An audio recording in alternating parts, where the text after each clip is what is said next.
So we are going to be making a woven cord using 2 colors of string and a small little loom. So you're going to want to try to align your strings so that they're mostly the same length up at the top. Pull them tight, and we're going to make a knot. So I'm going to twist it a little bit just so it gets it smaller. I want to wrap it around my finger, and you see how I've got an X? So I've got my short strings over on the top of the X, and I just want to pull those underneath and up through that little hole. And I'm going to take it off my finger, and I want to pull it tight so that it does not come loose. And I see one of my little strings came a little bit loose. It's not exactly where it's supposed to be, but it's not coming out of my knot, so it's okay. So I want my knot to be small and tight, and I'm going to stick it through the hole in the center of this the best that I can. I try to make it so that the holes are a good size for this, but I think this one is too small.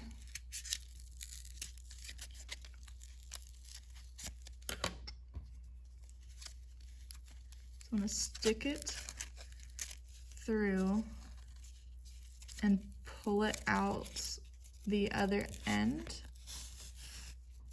but leave it so it's kind of right there. So I've only got a little bit hanging off the back.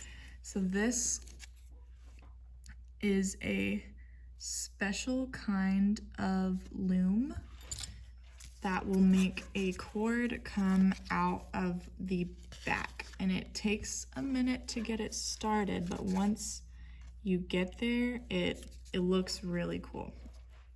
So I've got 16 notches up on my loom, little cuts, and I've got 8 strings.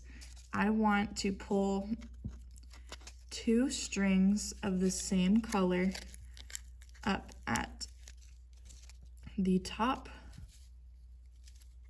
right next to each other.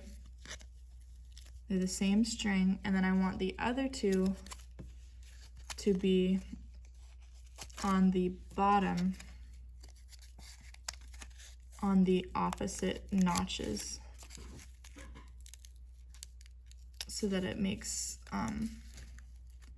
a straight line, so that it makes a skinny little X straight line. And then I'm going to do the same with the other 4 strings that are a different color, but I'm going to do it on each side. So I marked mine like a compass. It tells you north, east, south, and west, just because it helps me keep it straight.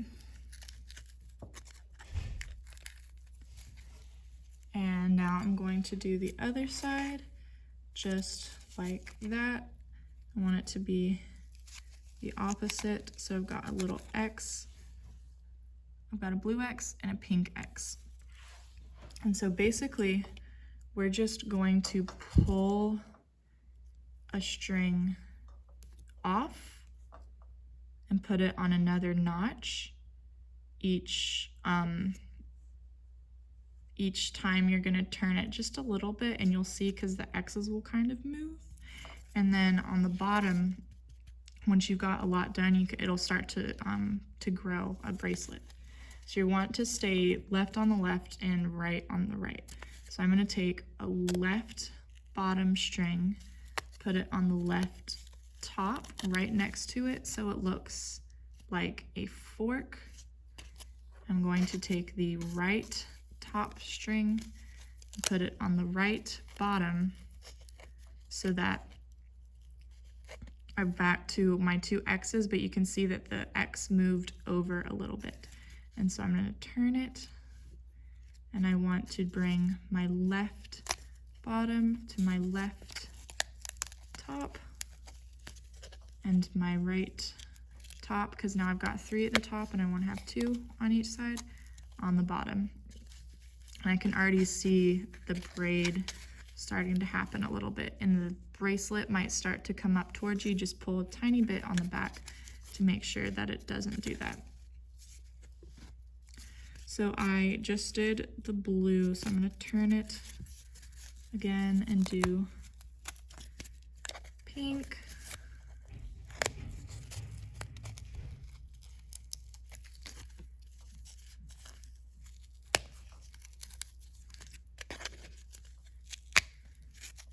And if your loom gets a little bit funky, it's fine, as long as it will hold your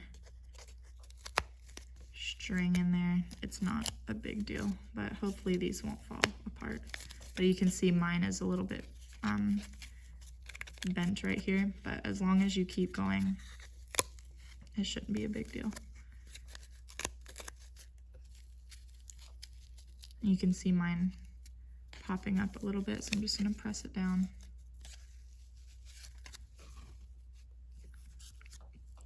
And if you forget, like if you stop for a second, go to the bathroom or something, and you forget which color you were on, if you look at it, you can see that blue is on top on both sides and pink is on the bottom. So that means I just did the blue and I need to go and do pink.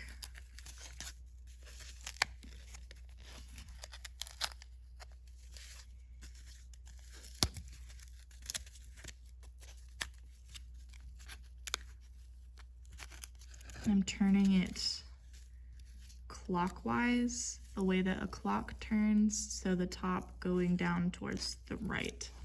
So you can see how the strings are kind of going that way.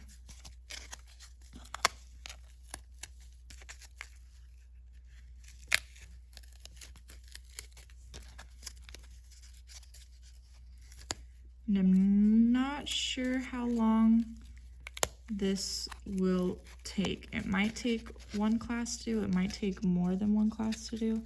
I'm gonna keep working enough that you can see the braid on the back, and then I'll show you how to put it away for next time if we're not finished with them yet.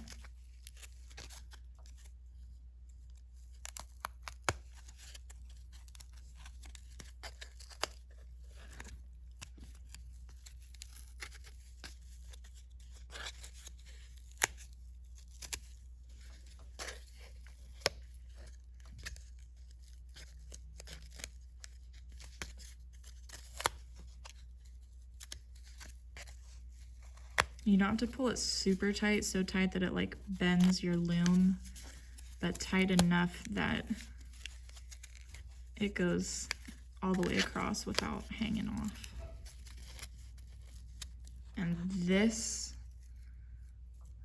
can get tangled up, but if you just kind of comb through it every now and then with your fingers, it shouldn't be a big deal since you're moving it around at the top. And ooh, I really like, this is really cool. So you can see on the back, you can see my braid starting to come out, and it's kind of a little twisted pattern. So if we have to go, if class is over and we're not done with this yet, we're going to take a little piece of masking tape and put it on the back